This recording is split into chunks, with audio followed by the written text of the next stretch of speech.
দেশজুড়ে তীব্র তাপপ্রবাহের মধ্যে ৩ দিনের সতর্কতা জারি করেছে আবহাওয়া অধিদপ্তর। চলতি মাসের ১৮-১৯ তারিখে তাপমাত্রার পরিমাণ কমে আসতে পারে বলে জানিয়েছে আবহাওয়া অফিস। এই সময়ের মধ্যে কালবৈশাখী ঝড়ের আশঙ্কা রয়েছে। এদিকে গরমে হিট স্ট্রোক, পানি শূন্যতা ও দুর্বলতা আক্রান্ত হয়ে হাসপাতালে চিকিৎসা নিচ্ছে বহু মানুষ। সুস্থ থাকতে বেশি করে পানি পান করার পরামর্শ দিয়েছে বিশেষজ্ঞরা। সহকর্মীদের তথ্য ছবিতে প্রতিবেদন। কালার এক্সপার্ট, জর্জ স্যাপ এবং মাইল্ড অন হ্যান্ডস টেকনোলজি সমৃদ্ধ অরিক্স ক্রিস্টাল ওয়াশ আপনার লন্ড্রি এক্সপার্ট।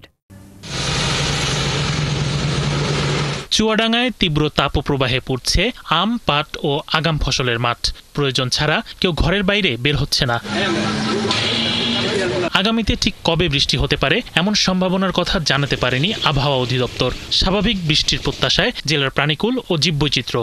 এই গরমে খুব কঠিন হয়ে যাচ্ছে, আর দিন ইনকাম করে খাতে পারছি না। গরমে গাড়ি চালানো যাচ্ছে না, অনেক তাপমাত্রা বেশি। কিছুদিন বিরতি দিয়ে আবারও তাপপ্রবাহ শুরু হয়েছে যশোরে। সেখানেও প্রচন্ড গরমে পড়ছে জনজীবন। হিট স্ট্রোক, পানি শূন্যতা ও দুর্বলতায় আক্রান্ত হয়ে হাসপাতালে চিকিৎসা নিচ্ছে বহু মানুষ। রিক্সা চালানো যাচ্ছে না, গা হাত পা পুড়িয়ে যাচ্ছে। এই যে বাধ্য হয়ে এখন ছাতা টাঙায় নিতে হয়েছে। আমরা চাচ্ছি এবং মানুষ চাচ্ছে যে বৃষ্টি হলে মানুষ একটু শান্তি পাবে এবং সেই কামনা করছে। গত 2 দিন যাবত তাপমাত্রা খুব বেশি বেড়ে গেছে, এতে ছাতা নিয়েও পথে চলা যাচ্ছে না। জামালপুরে রাতের তাপমাত্রা কিছুটা কম থাকলেও সকাল থেকে সন্ধ্যা পর্যন্ত থাকে অসহনীয় তাপমাত্রা।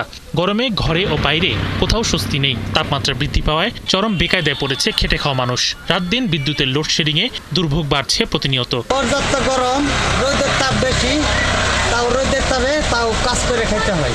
রাত্রেবেলা কারেন্ট থাকে না, রাত্রে ঘুমাইতেও পারি না, আর দিনের বেলা যে তাপ আজ কয়েকটা দিন ধরে একই অবস্থা। ব্যবসা গরমে পিপাসায় কাতর ময়মনসিংহের পথচারী। একটু শান্তি পেতে প্রায় সবাই ছুটছেন শরবতের দোকানে। এখন গরমটা তো অত্যধিক, মাত্রার অতিরিক্ত। আমার তো আমার কষ্ট লাগলে তো সুখ পাই আমি কই খাইতে তো খাওয়া লাগবো। ব্যবসা গরমে সবচেয়ে বেশি ভোগান্তিতে পড়েছেন গাইবান্ধার কম আয়ের খেটে খাওয়া শ্রমজীবী মানুষ।